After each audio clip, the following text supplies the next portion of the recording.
यह कहानी एक गांव के लोगों के जज्बे और एकजुटता को दर्शा सकती है, जहां भीषण गर्मी से परेशान होकर उन्होंने खुद के लिए एक छोटा कश्मीर बना लिया। गर्मी से परेशान गांव वालों की एक प्रेरणादायक कहानी। स्थान: उत्तर भारत का एक सूखा और गर्म गांव, भीड़ सागर। दोपहर 1 बजे गांव की चौपाल के नीचे कुछ लोग पसीने से तर बैठे हैं। हे भगवान, ये कैसी गर्मी है इस बार। न पंखा काम करता है, न कुएं में पानी बचा है। काका, टीवी पर देखा था, कश्मीर में बर्फ पड़ी है, लोग स्वेटर पहन के घूम रहे हैं। हमारे नसीब में तो जैसे तंदूर ही लिखा है। बच्चों का तो हाल और भी बुरा है। हम शिकायत करते रहेंगे या कुछ करेंगे भी? क्यों ना इस गांव में एक ऐसा कोना बनाएं जहां ठंडक हो, हरियाली हो, छोटा सा कश्मीर। सब एक दूसरे की ओर देखते हैं। कुछ पल सन्नाटा। हाँ, हम खुद का छोटा कश्मीर बना सकते हैं। पेड़ लगाएंगे, तालाब खुदवाएंगे, बांस की झोपड़ियां बनाकर वहां बैठने का ठिकाना बनाएंगे। बेटा, ख्याल तो बढ़िया है, लेकिन पैसा कहाँ से आएगा? हम सब मिलकर श्रमदान करेंगे। कोई पैसा नहीं, बस मेहनत। मैं पंचायत से बात करूंगा, थोड़ा फंड भी मिल जाएगा। 15 दिन बाद गांव में निर्माण शुरू हो जाता है। गुड्डू और दोस्त फावड़े से मिट्टी खोद रहे हैं। अबे सोचो, जब ये तालाब भरेगा ना, तो हम सब तैरेंगे और बाहर बैठकर ठंडी लस्सी पियेंगे।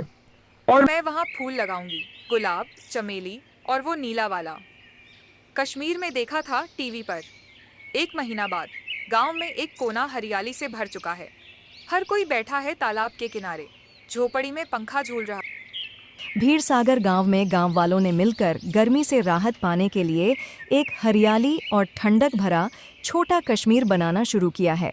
पर जब काम रंग लाने लगता है, तब सामने आती हैं सरकारी और सामाजिक चुनौतियां। सरपंच मिश्रा जी सरकारी अधिकारी से फोन पर। हाँ साहब, गांव में लोग अपनी मर्जी से तालाब बना रहे हैं। जमीन पंचायत की है। हाँ हाँ, बिना अनुमति के। इन लोगों को लग रहा है कि ये स्वर्ग बना लेंगे। कैसे रोकता हूं मैं इस नाटक को?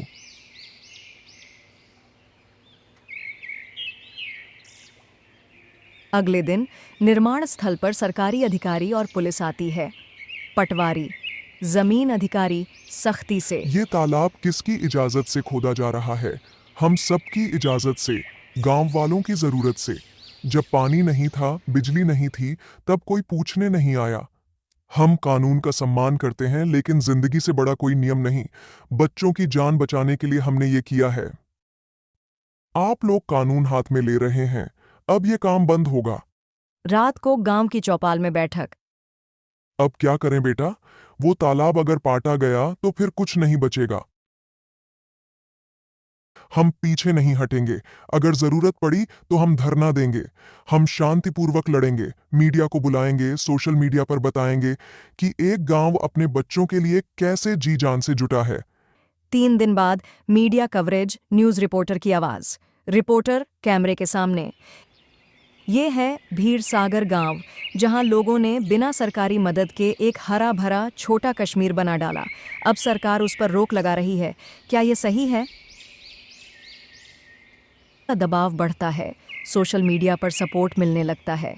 ट्विटर ट्रेंड, वन छोटान कश्मीर, दन चला गांव वट कीज जीत। एक दिन गांव में आदेश आता है। तालाब को संरक्षित क्षेत्र घोषित किया जाता है। गांव वालों को इसके रखरखाव का अधिकार मिलेगा। गांव में उत्सव का माहौल, तालाब के पास सभा। हमने साबित कर दिया कि बदलाव सड़क पर नहीं, जमीन पर होता है। ये छोटा कश्मीर अब सिर्फ गांव का नहीं, पूरे देश के लिए मिसाल है। अब अगर भगवान भी आए तो कहूँगा, कश्मीर नहीं जाना, हमारा छोटा कश्मीर देख लो। जब आम लोग साथ आते हैं तो सबसे बड़ी गर्मी, सबसे बड़ा डर और सबसे कठोर व्यवस्था भी पिघल जाती है। जहां चाह वहां राह। मेहनत और एकता से कोई भी बदलाव मुमकिन है, चाहे वो चिलचिलाती गर्मी हो या सूखे का कहर। कहानी: 2 बहनों का रिश्ता। स्थान: उत्तराखंड का एक छोटा गांव, नैनीपुर। मुख्य पात्र: मिठास। नैनीपुर गांव की गलियों में हर सुबह चिड़ियों की चहचहाहट के साथ आर्या और तान्या के ठहाके गूंजते थे। एक पुराना घर, मिट्टी का आंगन और खेतों की हरियाली, यही उनकी दुनिया थी। मुझे पीछे क्यों छोड़ देती हो? क्योंकि तू मेरे जैसे तेज नहीं है, लेकिन चिंता मत कर, तू तो मेरी परछाई है। मैं जहाँ जाऊंगी तू वहीं होगी। तपती दोपहर थी, सूरज सिर पर था और हवाएं जैसे थम सी गई थीं। धूप इतनी तेज थी कि पेड़ की छांव भी जलती महसूस हो रही थी। माँ सिर पर पल्लू बांधे पसीने से तरबतर होकर खेत में झुक झुक कर काम कर रही थी। उसके हाथ मिट्टी से सने थे, पैरों में चप्पल तक नहीं थी। फिर भी उसके चेहरे पर थकान नहीं, बल्कि एक अजीब सी संतुष्टि थी। माँ खेतों में काम करती थीं और दादी घर पर बच्चियों को कहानियां सुनाती थीं। आज मैं तुम्हें एक छोटी सी लेकिन बड़ी काम की सीख देने वाली कहानी सुनाती हूँ, दादी ने अपनी चश्मे को ठीक करते हुए कहा। एक किसान था जिसके पास 2 मिट्टी के घड़े थे। वह रोज सुबह इन दोनों घड़ों को एक लकड़ी पर टांगकर नदी से पानी लाता था। उनमें से एक घड़ा बिल्कुल सही था, जबकि दूसरा थोड़ा सा टूटा हुआ। हर दिन टूटा हुआ घड़ा आधा पानी रास्ते में ही गंवा देता था। कई दिनों तक ऐसा ही चलता रहा। एक दिन टूटा हुआ घड़ा उदास हो गया और किसान से बोला, मुझसे माफ कीजिए, मैं अधूरा हूँ, आपके काम का नहीं। किसान मुस्कुराया और बोला, चलो मैं तुम्हें कुछ दिखाता हूँ। वह घड़े को रास्ते के उस किनारे पर ले गया जहाँ से वो हमेशा पानी गिराता था। वहाँ रंग बिरंगे फूल खिले थे। किसान बोला, देखा, तुम्हारे गिरे पानी से ये फूल खिले हैं। मैंने जानबूझकर उस तरफ बीज बोए थे। तुम अधूरे नहीं हो, बस तुम्हारी उपयोगिता थोड़ी अलग है। कहानी खत्म करके दादी बोली, रखो, हर किसी की खासियत होती है। अगर कोई तुमसे अलग है तो इसका मतलब ये नहीं कि वो कमजोर है, बस उसकी ताकत अलग जगह छुपी होती है।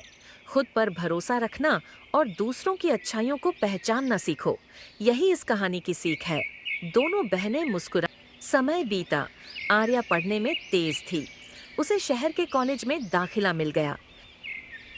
तान्या छोटी थी और गांव में रह गई। तान्या रोते हुए, दीदी मुझे छोड़कर मत जाओ, मैं तुम्हारे बिना कैसे रहूंगी? होगा, ताकि एक दिन मैं लौटकर तुझे भी अपने साथ ले जा सकूं। तू मेरा इंतजार करना। आर्या शहर चली गई। वहाँ पढ़ाई, नौकरी और दुनिया की भाग दौड़ में वह तान्या से कम बात करने लगी। तान्या दिन ब दिन अकेली होती गई। दादी, बड़ी बहनें जिम्मेदारी के बोझ तले रिश्तों को कभी कभी भूल जाती हैं, लेकिन छोटी बहनें हमेशा दिल से याद रखती हैं। एक दिन गांव में बहुत तेज मूसलाधार बारिश होती है और सारा गांव डूब जाता है। इन गांव में बाढ़ आई, खेत बह गए, घर टूट गया और माँ बीमार पड़ गई। तान्या ने आर्या को फोन किया।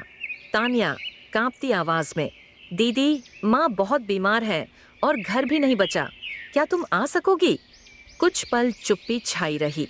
आर्या धीरे से, मैं अभी आती हूँ, गांव पहुंची।